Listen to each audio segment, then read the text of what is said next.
Ronit Sarkar, aka Rono, welcome to On VJ's playlist. Firstly, congratulations on a spectacular debut that you have, struck with your debut album, Adhoore Se Khwaab, an album which I feel we are really going to talk, not just talk. I think we have a lot in common to bond about in the, through the course of this interview. hmm Firstly, I want to welcome you on my channel. How are you doing? Thank you so much, Vijayalakshmi. I'm good, yeah. I'm good. Yeah, thank you for that. And I guess, should start with clarifying that this is not my debut album. This is my first album as Rono, but my debut was actually 10 years ago as Awkward Bong, which was Right. it's still up there. But yeah, it does feel like a whole new. It does feel like first album energy for sure. Like making both of these records was a very different process. Yeah.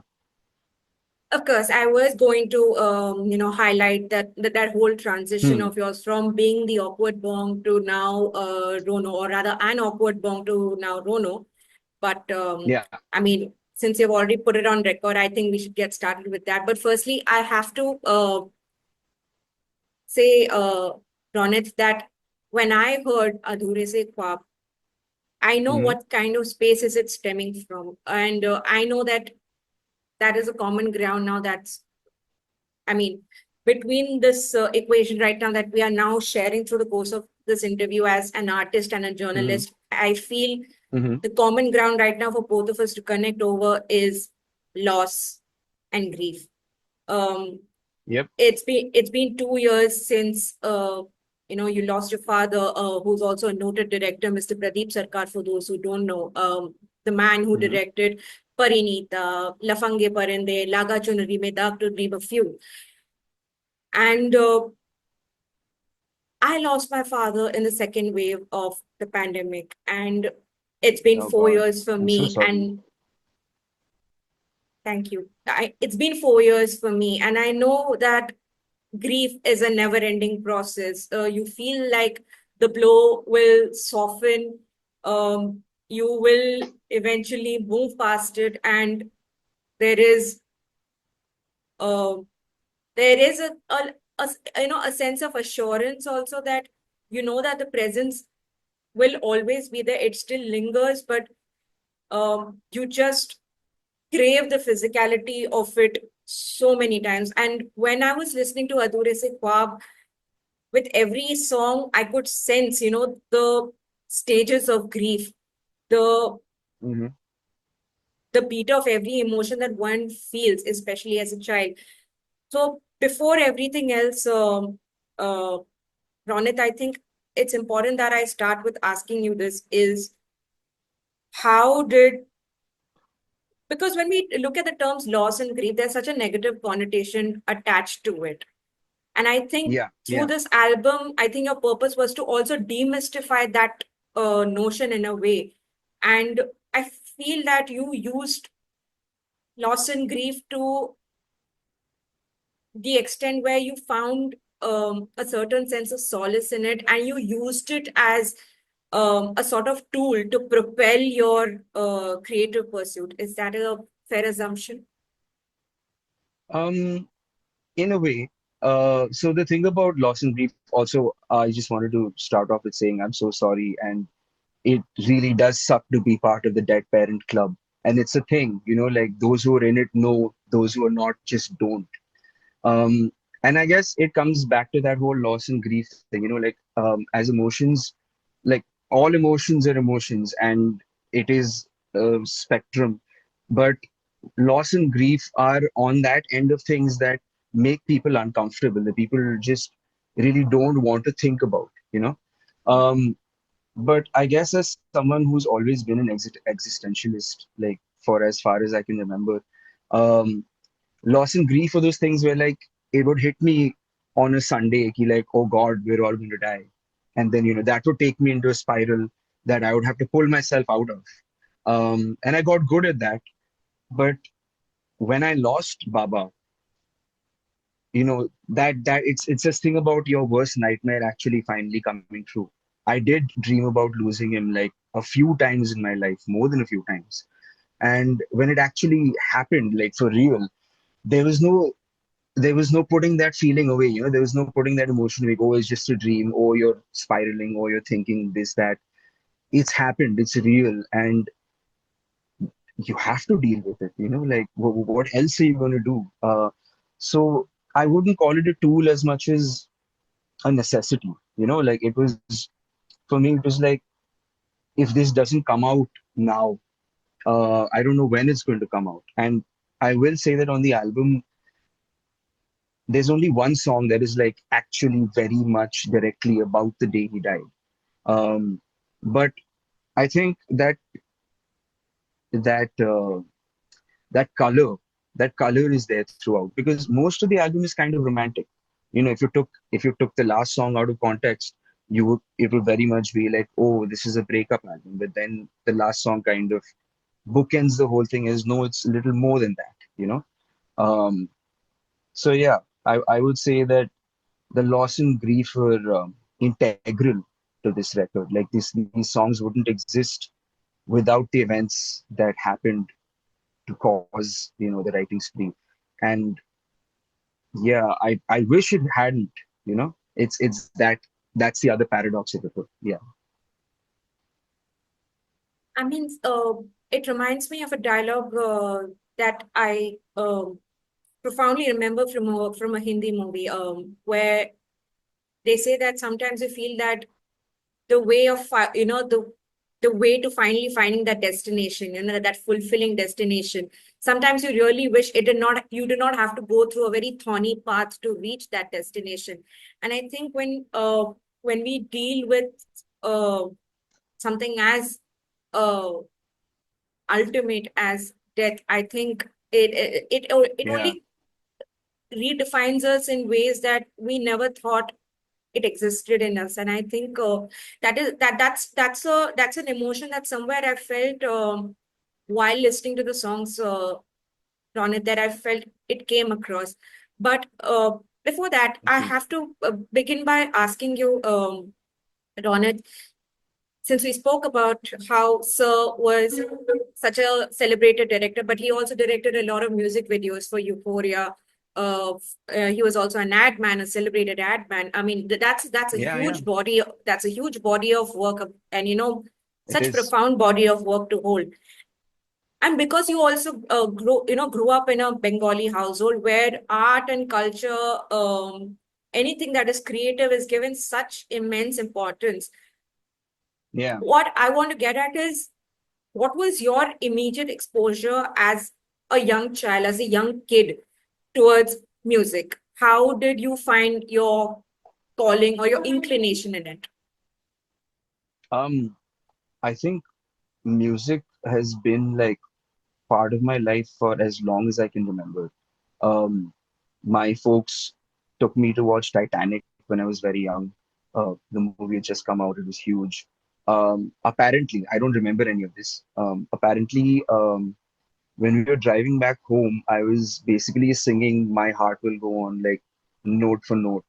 Um, and Baba heard that, and he was like, so he clearly has something for it. What should we do? He then went and asked Daniel B. George. He's an amazing music director, composer.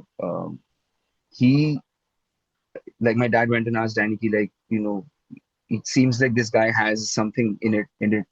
What should we do? And Danny was like, put him in piano lessons. So from age 4, I was in classical piano. And Oh, I will not lie. Yeah, age 4. Yeah. wow. I've done the grade exams and all of that. Um, so I will say that when I started on piano, I didn't enjoy it as much because I didn't understand, you know, why you had to learn how to read a whole new language in order to play something.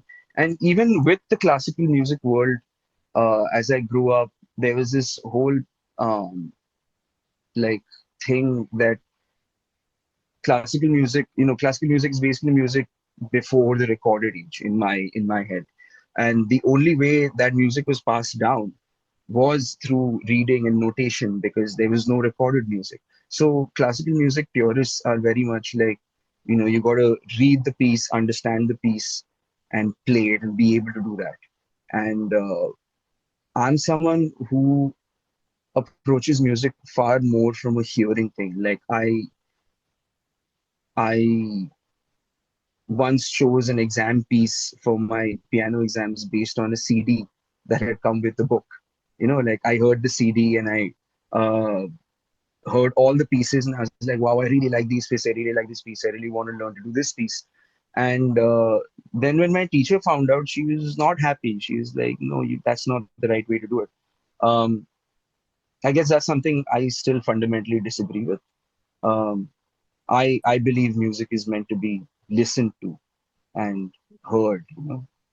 That it shouldn't come from a purely theoretical place. From a purely theoretical. But yeah, so basically, to come back to your question, um, I started getting into it when I picked up the guitar at age 13. That's when I was like, okay, yeah, music is cool. I can, play songs that I've heard and like. And a few years later, I was like, wow, I can actually write on this instrument. Like, it makes things easier. Um, so yeah, music has been around my whole life, but I only noticed it, really, really noticed it when I picked up the guitar. But I've always been singing my whole life. Any song that I really like, I will start singing. And of course, once I started taking it seriously, I took lessons and got better and all of that. But yeah, I cannot imagine my life without music because it's never been like I have always wanted to ask artists, especially when they learn multiple instruments. Now, just that. basis on what you said, that you started learning the piano at 4, you picked up the guitar at 13. The piano itself is a very, very complex instrument which really requires a huge amount of focused learning if you really want to like be so good at playing that instrument. And then when you pick up the Hmm. guitar, just from a very layman's perspective, Ronit, I think we often we are very quick to celebrate and very quick to sort of hype the fact that, oh, how can somebody know more than one instrument, or and in case of some fortunate few, they know multiple instruments. But what I Hmm. want to get at is how, as an artist, how crucial does it become to ensure that while you're learning one instrument, the other instruments learning, does not get lost somewhere, or that energy doesn't get mixed up, all that, how does one even retain the muscle memory also of every instrument that they're learning, in your opinion? Hmm. So there are generalists and there are specialists, right? There are people who find one thing that they are so into that they will get into it and they'll put in all the hours and all of that, and it'll literally become like breathing to them. And then there's generalists, and I'm a generalist clearly, who will constantly find or want to find new things to try and learn and do. So I do think that obviously, if one interests you more than the other, you will naturally neglect one in favor of another.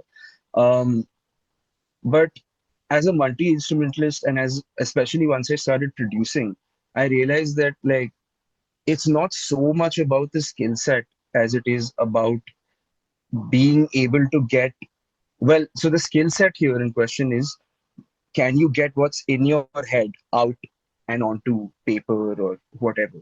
Um, so whenever I find myself lacking in certain disciplines, say I can't shred on the guitar, um, but I know people who can. So if there's a situation where like I need some shredding guitar, I will bring that person in. But for the most part, I'll also be like, okay, so if I can't bring someone in, how else can I fill up that space that I feel like should be filled up by a shredding guitar, for example? Um, I do think that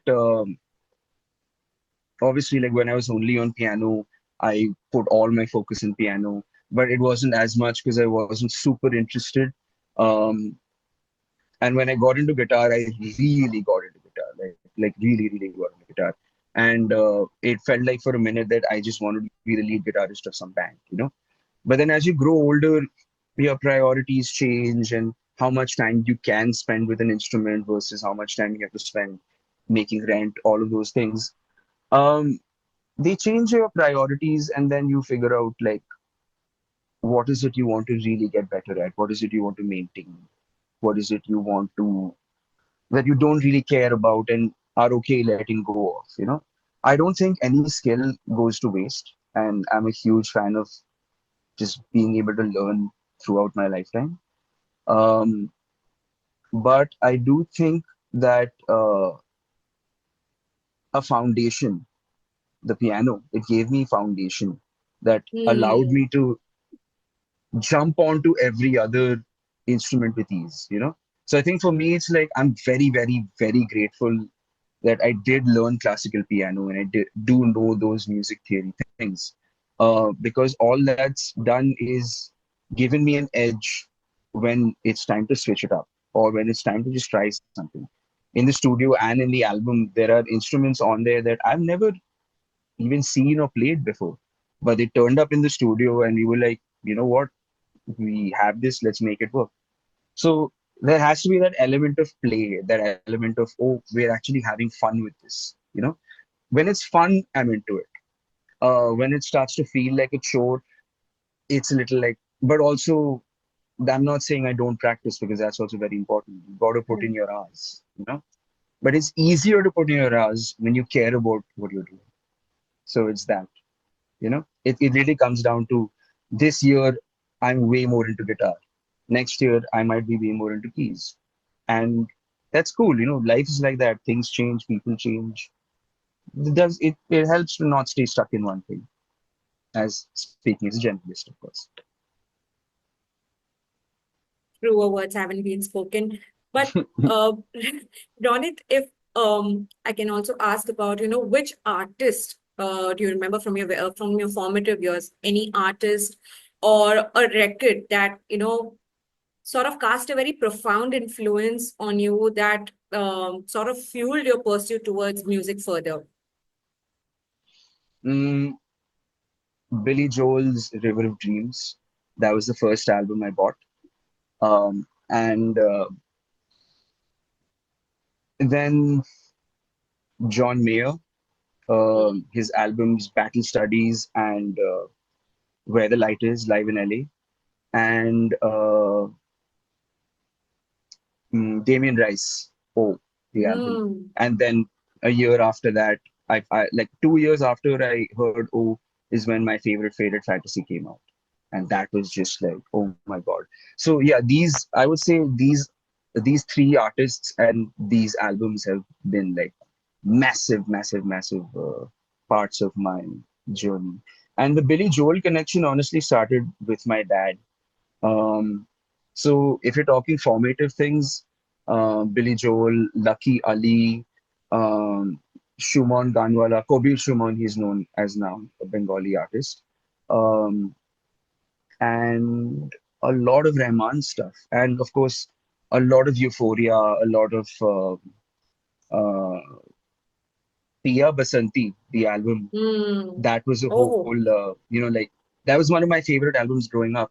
Um, beautiful album. uh, Shubha Mudgal's Ab Ki Sawan, the album, like, and of course KK's Pal. So Wow. incidentally, these are all albums that my dad has made music videos for. So these CDs were in the house, and I wore them thin. I still know the albums Pia Basanti, Pal, and Ab Ki Sawan like the back of my hand. Like note for note, I know these albums. So yeah, lots of it's been diverse. I listen to a lot of music still, and I've always listened to all kinds of music. But yeah, there you go. These are your old pieces. Well, uh, I think this brings me to a very pertinent question that I must ask you, Ronit, because you spoke about Hmm. such beautiful albums that we saw as kids, in our very formative years. We both are 90s kids. And when you Hmm. speak of, say, KK's Pul or Euphoria, Hmm. or as, Shubha Mudgal's album goes, uh, they left a very profound impression, on us as listeners. Why do you think Yeah. it's a personal opinion because I've heard so many good albums, independent music albums, and even commercial music albums also over the years, in Hmm. recent years as an adult. And I Hmm. don't see that kind of recall value where, like like you so correctly put, where we would wear out our cassettes and CDs, as kids. I don't see that kind of, stickiness really coming through uh, with the artists of today. Where do you think is, the what do you think is the demerit? Where does the fault lie? So I think the crazy thing about music today, like the best and the worst thing, is the internet. In the way that, yes, music making got democratized. The albums you're talking about from these times, these were all like label funded efforts. Somebody paid for Shubham Udgal Yeah, to be in the studio and make that music, and somebody paid Shantanu Moitra to produce the album for her. Money was pumped into talent, and money was pumped into non-film things. Today, money is not pumped into non-film things. And couple that with the fact that everyone's using the same sounds, the same ripped software synths and the same splice packs and the same like V drum samples, and there's just this like homogeneity of the sound because everyone's sources are the same. Internet resources, free, high quality resources, but resources, because they were free or pirated, just reached everyone, and suddenly everyone's music production wise starts to sound the same. And why wouldn't it? Because everyone's using the same samples, the exact same source sounds as everyone else. So that, that thing that you're making an album because it's a statement, it's a it's not a compilation, it's a real document of how you've been feeling as an artist, or it's purpose driven for like, so you still see it in Bollywood, where like if you have a soundtrack that is being done by a single composer, which is also like rarer and rarer these days, there is an yeah. arc, there's a story, because essentially the music director was hired to tell an entire story across the film. I think I think it might be that key, you know, singles are easier to produce, they're cheaper to put out.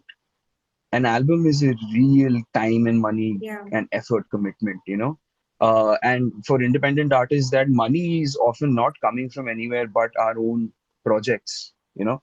Uh, and I'm an independent artist completely. I do not have a label backing me. Any money that goes into this is money that I've made from, say, jingles, photography, videography, whatever it may be. Um, and that's just me speaking like about myself. But I think on the overall thing, it is way harder to make an album these days too. Like everyone wants to make albums, but it takes time. I thought this album would be done in 2 months. I was so wrong. I was so wrong about that. It took 6 months in the studio and another three. You and I have been waiting for this album to see its fruition now for clearly a year. So Right? we've Yeah, yeah. yeah. So that's the thing. Like making a good album really takes time, effort, a lot of faith, a lot of faith, because the dividends aren't instant. It's and especially with this album, like we mentioned, all these historic albums that we've grown up listening to. This was a big part of the goal while making this album, that we wanted to, Sat, Tab, and I, who are the core team, we really wanted to make an album that 10 years later people would still want to pick up and listen to. you know like we went in with that goal key. We're not trying to make something that will be a hit and be on trend or anything like that, because anyway it's like, this is a sad album, this is a song, these are songs about you leaving people, people leaving you, death, heartbreak, all of those things. We're not trying to bust charts out here, you know. We're trying to tell a story. Um, and I do think that a lot of these albums that we grew up with, they were essentially trying to tell stories, you know. Even if they were commercial, had commercial expectations and all of that, um, at the end of the day, um, I guess there's also that element that you're not going up against like, 10,000 independent artists. As an independent artist, you're going up against a lot of other artists. As a label signed artist, you are also going up against everyone else, but you have that money, that backing, that surety, that somebody who's a lot bigger than you in the market has decided to put their faith and their cash and their marketing strength behind you. So that I don't know. I think I digressed a little bit, but I guess coming back to your question, um, I do think that there's a lot more noise out today, and that because it's easier than ever to make a record, everyone is making records. But the effort it takes to make an album is still the same. So there's fewer albums as well. Hmm. I think there's fewer albums. Um, your majors will continue to release albums because the major label system is built to make sure that the artist is churning out work. So even if an artist doesn't write a single song on their own, there will be enough people from labels and A&R to make sure that every year that artist has an album going out. All the artist has to do is turn up in the studio. But then they're not really saying telling their story, are they? They're modifying the lyrics a little bit to uh, fit their lives, or at least the impression of their lives that is out there in the media. And based on that, people will, fans will be like, oh, yeah, I want to know what they think about this chapter of their life. And they'll get into it. But yeah, um, I don't know. Like, making albums is hard. Making albums is very hard. So yeah, without support, it's even harder. Yeah.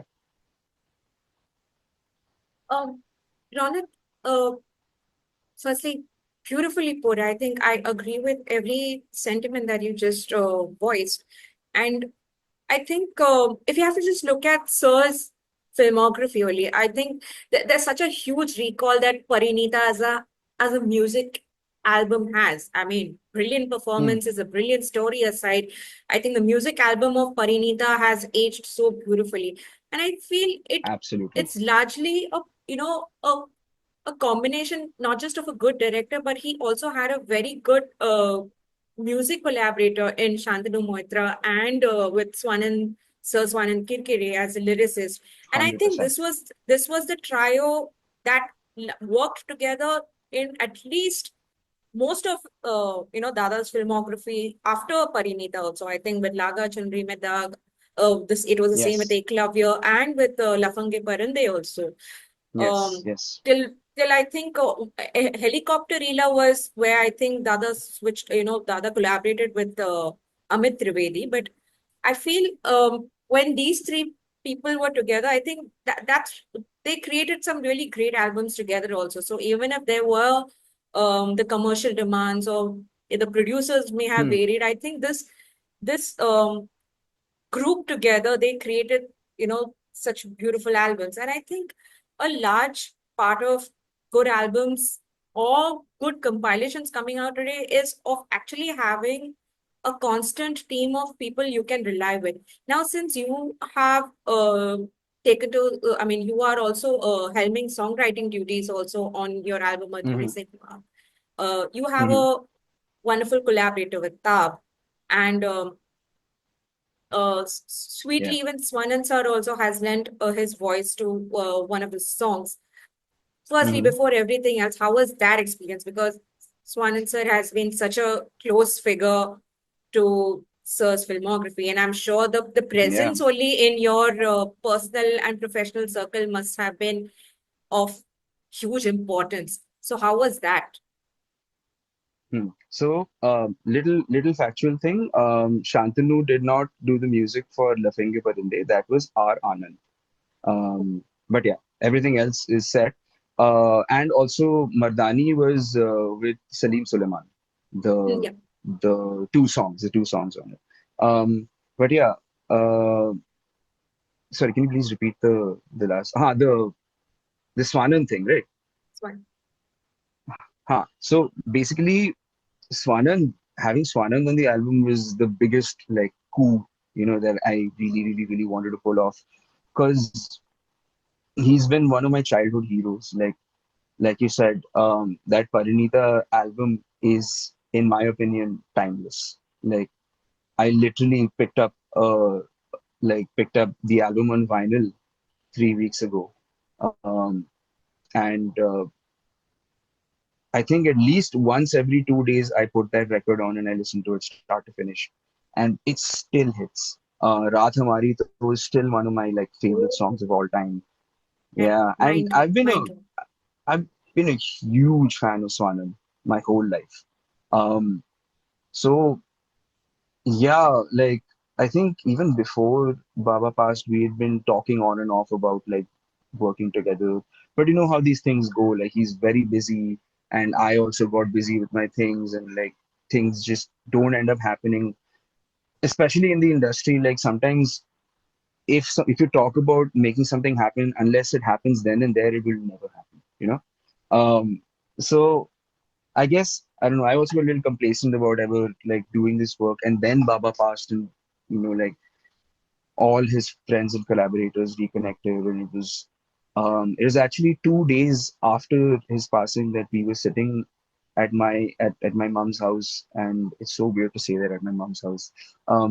Anyway, um, and we were just like talking, and as grief things go, and at some point a guitar came out, and we started singing. Like Swanand Baba loved Swanand's song Babraman. So, we performed that just for whoever was in the room. It very much became a jam out. And that that evening, I think, was very important, um, in how we remembered him, and like how he brought people together and how big his influence was, not just to the world but to us, like as individuals. So like obviously after that, me and Swanand got to talking more and more often, and then when this album was written, um Tab sat and I called him to the house just to be like, we want you to really be on this album, and we have some songs we want to show you. I was going to show him something far more upbeat and all. We showed him that. I think he heard like two songs and he was like, why do you want me to sing? Do you really want me to sing on this album? Because it sounds like your thing. And I was like, no, I really want you to sing on this album. And he was like, why? I was like, because I really love your voice and what you bring to a song. And then he went quiet and then he heard the whole thing. And then he was like, I want my food stuff. Set, if you want my food stuff, it's yours. Um, and he talked about perhaps changing a line here or there. But at the end of the day, like when it came to the recording, when we sorted out who was going to sing which part and all, he was like, no, I don't want to change any lyrics. And just that was the biggest seal of approval for Tab and for me especially. Ki, like, because Mehfooz ke lyrics, they were quite bad starting out. When I wrote my first draft of the song, um, yeah, मैं तो बच्चा सा हूँ was मैं तो बालक सा हूँ, which as an initial thought is fine, but when you hear it back, it's like wrong word, like just the way the word sits in your mouth in that song is just wrong. Right. But yeah, Tav has really polished up that song. Like it was a whole different song before she took her uh, pen to it and like changed things up. Um, but yeah, then Swanand came and sang on it, and we immediately knew that like what he's brought to the song is pretty much magic. And yeah, it's I want to say it's a dream come true, but that sounds super cliche. I will say that I'm I can't believe we got him on the album, and I'm super happy that we did. Yeah, I'm sure this experience itself would have been like, a sort of an unintentional tribute also to Sir in a way, for sure. 100%, 100%. No, he's his spirit is all over the album. We recorded the album in his old workroom, like in his old studio, which is now my studio, and I'm so happy. Even when we were making the album, we could feel him all over it in some ways. Yeah, Coming to your music, Ronit, I have to begin by asking about your sleeper hit, Main Aur Tum, which really brought attention to you and made you this huge sensation to look out for in the independent music scene. So let's talk about that single. How gratifying has the experience of making that song been, and the kind of love that it continues bringing your way 7 years after its release? so Meotum was, is, and will continue to be surprising for me because the origin of the song is not like um it was basically written for a film pitch. Like Abhijit, yeah, Abhijit and I wrote Meotum to pitch to a film. It was never even heard. The pitch was never even heard because um the producer actually just wanted me to sing something and I misheard the call completely. I did try and go and sing that song, but it didn't work out and it was hugely crushing and all of that shit. But basically, um, Mayortum happened because I felt so dejected from that thing not working out that in Khunnas I was like, Bhai, I'm going to put this song out myself. I don't care. And So it was an act of yeah, rebellion, literally. 100%, 100%.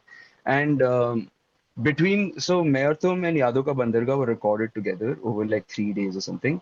Um, and when they were coming out, I had my heart set on Yado Ka Bandarga because I thought that it was a much better song, much deeper, much more complex, all of those things. So when Mayortum was received the way it was right off the bat, I was very surprised and continue to be surprised, honestly, because Mayortum, I still meet people like at shows or just in passing who are like, bro, like I've had this song in my playlist since 2018. I've been bumping this in my car since then, and thank you. And I'm like, bro, thank you because honestly, like I didn't think so much of the song as much as the audiences and the people did. And I guess to me, Mayartum is also proof that, as an artist, you don't know anything. You think that you've written a great song and that people will love it, and people are like, whatever. And then you put out this song that's like, oh, like whatever, I wrote this in 5 minutes. I don't really care. I don't think it's that great a song, but it's poppy, but this, that, anything. And and then people, for whatever reason, connect with it and click with it. And then you realize that sometimes, like simplicity is overwhelmingly the key. That the clearer and simpler you can communicate your idea, the more people will connect with it, whatever the idea may be. Yeah. So yeah, um, Mayurtum is the lesson that keeps on teaching to me. So I don't know about gratification. I would say it's been a real um compass point in terms of perspective. Like with this album, for example, uh, we just had this hope key like when are we going to write a song? When are we going to put out a song that finally dethrones Mayurtum from the top spot in all Mm. my DSPs? And funnily enough, right now, Mehfooz Rakh has dethroned Mayurtum. It is the number one Wow. song on my profiles, Apple Music, Spotify, pretty much everywhere right now. And I don't know how long that's going to last. Maybe, like as time being the great equalizer of all things will maybe bring things back. But for now, it's crazy that it's happened, you know, that something has this month been heard more times on my catalog than Mayor Tum. And personally, I consider that a win, you know? So yeah. But as you just spoke about, this sort of a paradox that happened between Mayor Tum and Yado Ka Bandarga, where you were betting on Yado Ka Bandarga when Mayor Tum turned out to be, the more received track. Hmm. I've always wanted to ask artists or actors or filmmakers about this, that how do they explain that they have an inclination towards one creation of theirs, and then something else of theirs gets the love? uh, I don't know, how are you able to gauge this sort of this contrast? I guess the more you do this, the better you will get at guessing. Or you go into this space where you're like, okay, the audience likes this, so I'll only do this from now on. You can approach it. You can approach it anyway. Um, I think that it's like a big part of like the entertainment industry or music, Right. filmmaking, any kind of highly public facing creative work. Um, there is a lot of chance and faith involved. And this is quite a common thing, like where you find that an artist has put their bets on something and it doesn't work out, or something that they didn't expect to work out works out for them. Um, I do think that overall, obviously, like there's no formula and there's no way to just be like, okay, this is why it happens and this is why it doesn't happen. I do think that if you are an artist who's doing this, who's putting work out in the public eye, you have to be prepared for for for things to be received in ways you did not expect, you know? Because so I'm going to quote Erica Badu here, or rather paraphrase Erica Badu when she said that when like your songs, they're like children, you will conceive them, you will like clothe them, bathe them, feed them, nourish them, malnourish them, whatever it may be. But once they go out into the world as fully formed adults, they are not your children anymore. They are their own thing, you know, and they will interact with the world in their own way. So I think as a creative who's putting work out, you have to make peace with this. That you and the audience may never be on the same page about some things. And I think there's a certain beauty in that as well.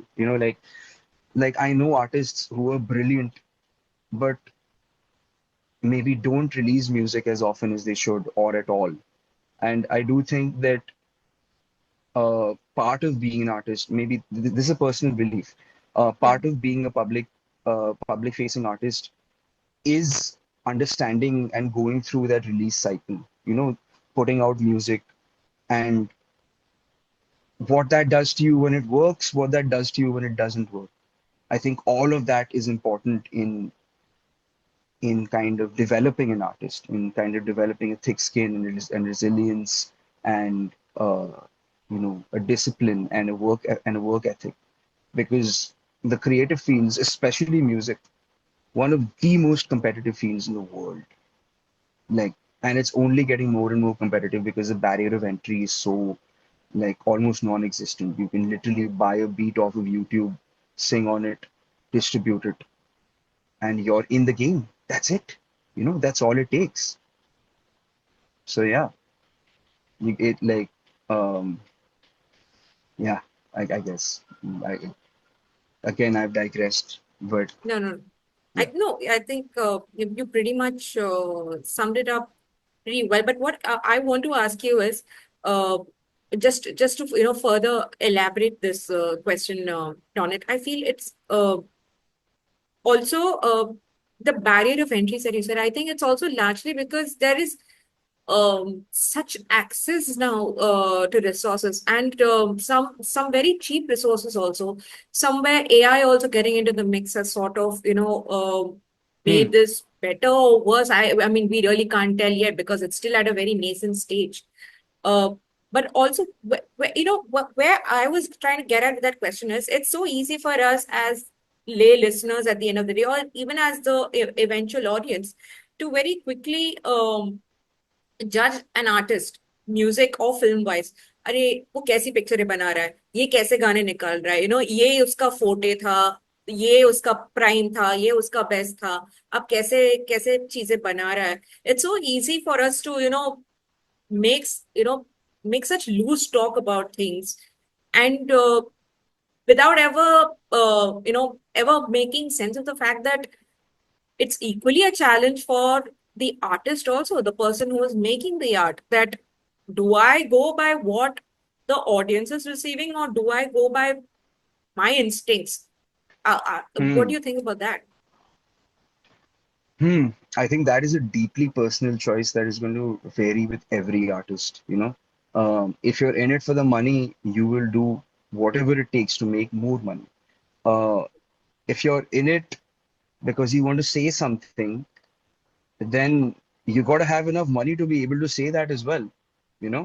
Mm, Um, so it really comes. I think people um, make the music they need to make.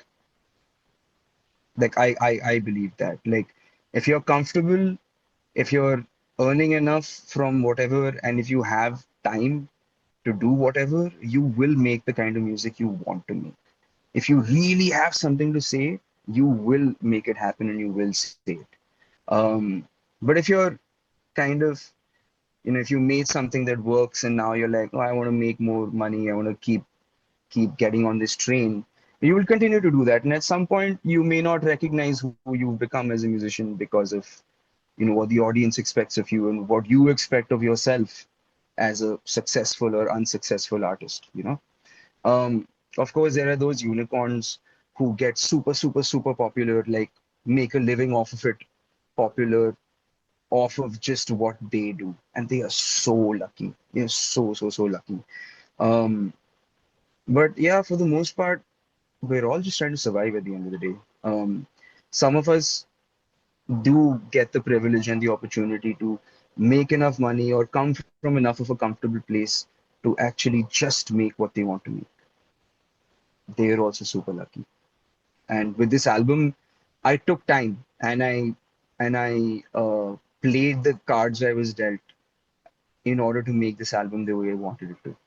You know, I will acknowledge that. I will acknowledge that on this one, I really got to just be in the studio and be an artist and just make purely creative, purely emotional decisions.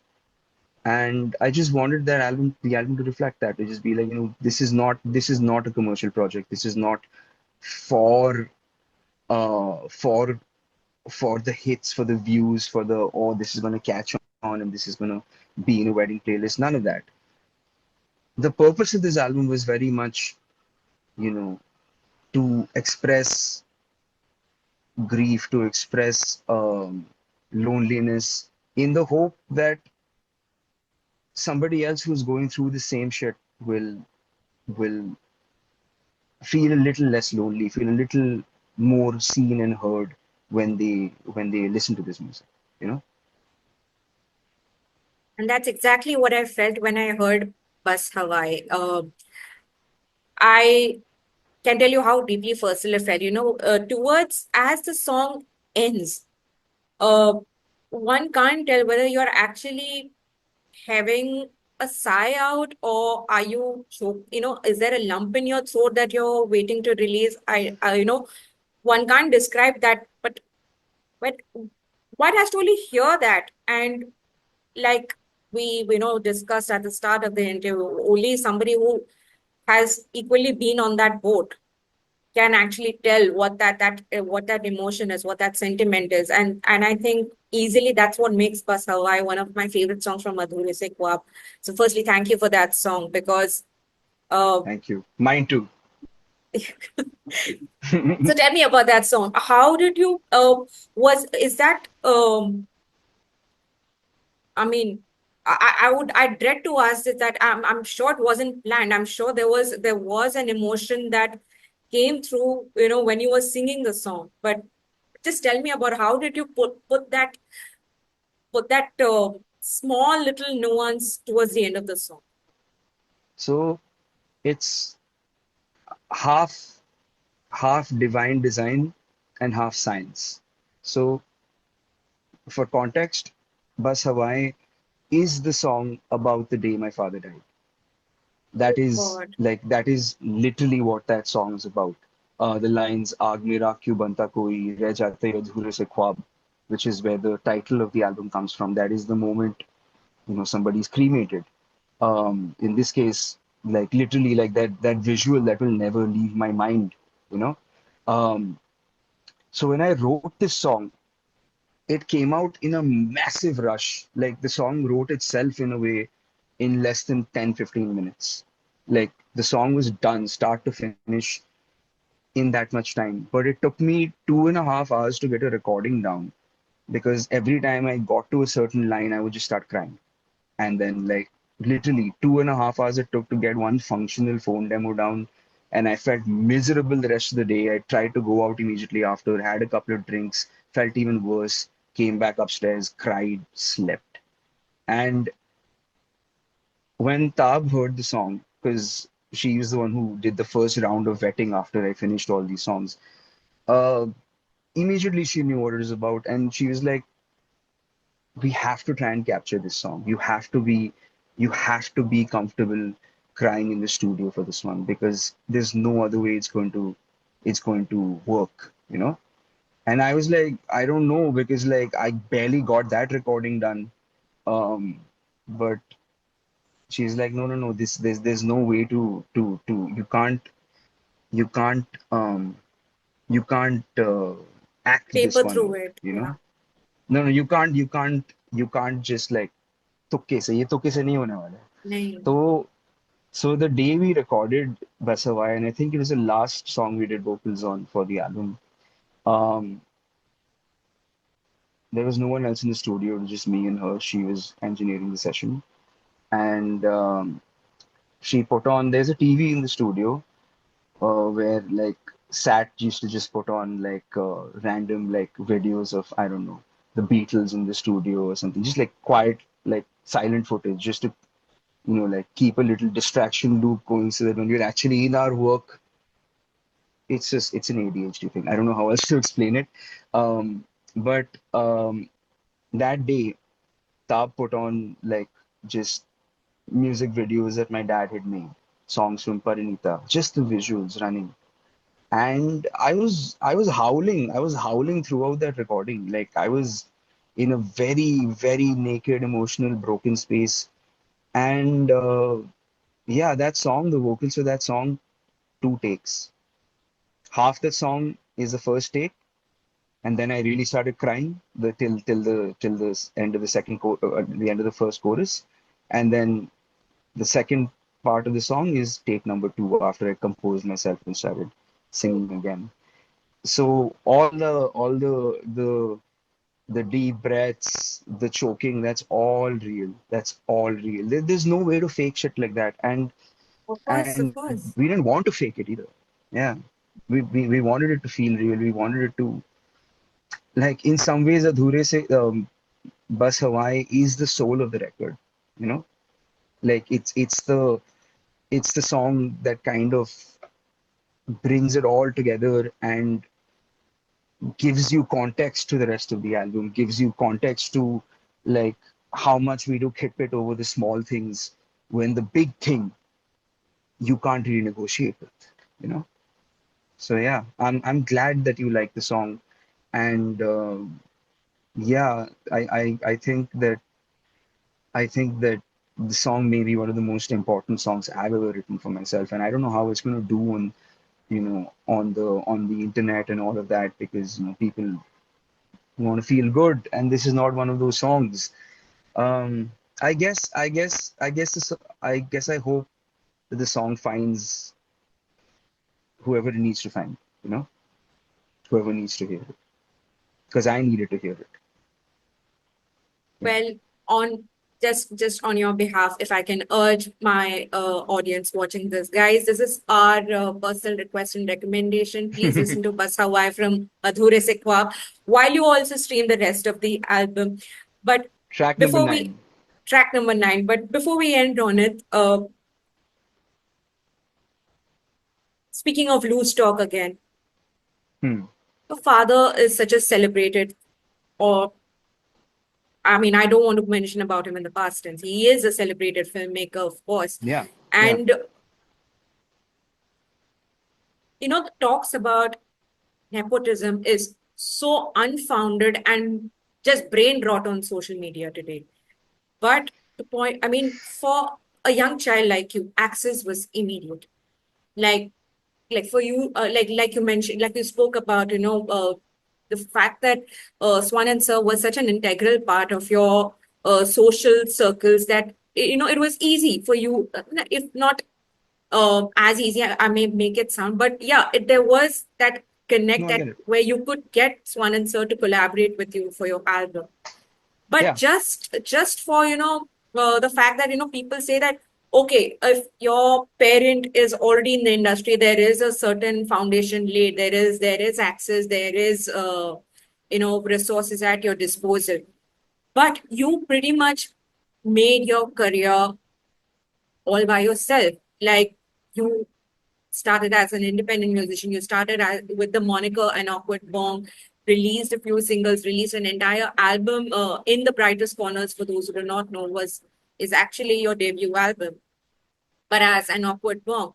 And then, of course, from An Awkward Bong, you transitioned to being Rono, and now you have put out Adhoore Se Khwaab. And in the meanwhile, while you're making music, you're also moonlighting as as a photographer. You've also done a lot of um, jingles for ads. And where I want to get at is, you have, uh, at least from the looks of it, one can easily presume that you haven't taken uh, the privilege of being born into a film family in a way uh, very lightly. Is that again a fair assessment? I would say on the more difficult days, I regret not having taken more help, not having asked for more handouts, or not having um, gone the typical nepo way, if there is such a thing. Because again, like, you owe it to yourself to play the hand you're dealt. If you've been dealt a good hand, why would you waste it? You play it. If you've been dealt a bad hand, you get to a better hand. But again, there is also that thing that um, maybe I would have always wondered, could I have done this on my own? You know, Mm. at least this way, one way or another, I know. Um, and yeah, maybe my pride got in the way. Um, I don't know. I don't know. Honestly, I don't think it was a conscious decision. Yes, there were elements of rebellion, of course, that like we are our rebellion or lack of it, as people. Um, but I do think that I just really wanted to. My dad was the black sheep of his generation. He was the first in his family to not be a doctor, lawyer, um, or uh, I don't know what the typical other thing is, engineer. Okay. Like his uncles are all like doctors and engineers and lawyers. Um, his cousin brother is a nuclear physicist. So he had that whole thing that he rebelled against, and he was like, "No, I don't understand this. I want to make movies. I want to do art," and he did it. Like it took him a long time, a long, long, long, long time. Parineeta was made when he was 49, 50. You know, that's a ridiculous age to debut at. But he did it his way. He did it right, and I do think that I also wanted to follow an example by doing my own thing. Of course, like we had our own, contentions about that, but I think he also understood that at some level that I was. in some ways very much his son. And also that yeah, I think it is important for me to know that I can do it on my own. That that if someone says um ki, dude, that guy, I really like his music, I like what he does. It's important for me that they that if someone likes my work, it's because they like my work, not because I'm somebody's son, you know. Hmm. I think that's very important for me. So yeah, that may be it. Absolutely. I mean, I feel it's at this point now, it's really not my place to say anything about what you just said because, Rona, that was um, heartfelt, poignant, and all sorts of Hmm. wonderful. And Thank you. lastly, but not the least, you are surely at this point on everybody's, if at all, list is the rightful word to use here. But yeah, you are one of the uh, few enterprising talents right now in the Indian independent music scene that everyone is rooting for and cheering for. But in the meanwhile, Really? Ron, yeah, I'm not making this I up. I promise you. I promise you, I I'm don't not making this up.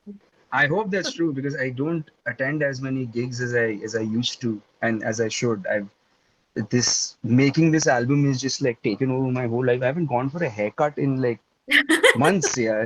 So I don't know what to say. No, but But as a thank you, gig, really. I'm not a huge gig regular myself. I know certain gig regulars who know me pretty well. They will know how regular I am. But at least to the Hmm. ones where I've been at, I know how many people have spoken about you in the same breath, Ronit. So, which is why, basis on that, those limited interactions, not limitless, Hmm. those limited interactions, I can definitely say that yes, you are one of the few Indian independent acts to look out for, as per That's mad. popular Thank you. opinion or unpopular opinion. But I take if both. I've but Ronit, if I have to ask you, in the meanwhile, when you have a chance to sit and really dig into independent artists, who have who are some of your favorites that you recommend that we give a chance to Indian Independent. in independent? Yes. Bharat Chauhan. Um,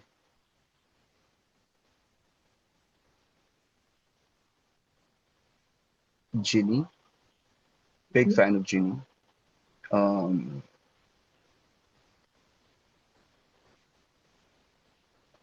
this is a hard question. This is a very hard question. Um, No of pressure. course, fair enough. Um, yeah, no, I think I'm for now I'm going to say Bharat Chauhan and Ginny because these are new names that I have come across and really resonated with over the last few months. Yeah, if I was not coming out of an album cycle, I'd be able to give you a lot more names. But right now, yeah, these are the last guys I like discovered from the Indian space and really vibed with. So yeah, I'm sure you I would love feel to like collaborate with them. oh hell yeah, Ginny Bharat, if you're listening, I have an entire album's worth of more songs ready to go that I would love to have you all on. Um, yeah, if you I guess if you listen to Hindi music, um, both of these guys are fantastic songwriters, and yeah, I really like their work. I really like their work. Very like all of it comes from an emotional, honest place, and you can tell that they're not city kids. You know, Mm. you can tell that, and I think I like this feeling of an open place in music. You can hear it sometimes when something's been made by a city kid versus someone who lives in a place where they have a little bit of peace, you know? Yeah. That's an interesting observation, but yes, I get the gist of where you're coming from. Like only one who has really heard a lot of music throughout their life can tell that difference for sure. Maybe, yeah. I also think that honestly, like if you're looking for a vibe as a listener, also you'll find it. Like you won't be able to maybe explain it or put it in words or quantify it, but like if you really like go back and see one common, like you see all your artists lined up, you'll find the commonality and then you'll realize, acha, so this is what I like in an artist. Yeah. On that extremely hopeful note, Ronit, thank you so much for taking the Thank you, time out Richa. and, you know, giving me such a candid, honest interview. Candid and honest again, two words which I thought I wouldn't use in the course of this interview, but I did. But thank you Hmm. so much, Ronit, for this really personal, heartfelt chat because, like I said at the start of the interview or a little before we connected, I knew that Hmm. there was a common ground for us to speak a lot about. And I'm sure we can Hmm. have a lot of offline chats about it for sure in person. But Of just course. the Yeah. fact that we spoke about, you know, loss and grief in a way which which can't really be spoken about, or rather which is not spoken about, and I fail to understand why. But thank you so much, Ronit, for really bearing your heart out, and I hope to see you in person, or at a gig, or hopefully live pretty soon. But thank you so Yeah. much, guys, for watching another episode of On BJ's Playlist, and I will come back with another one very soon. Thank you so much.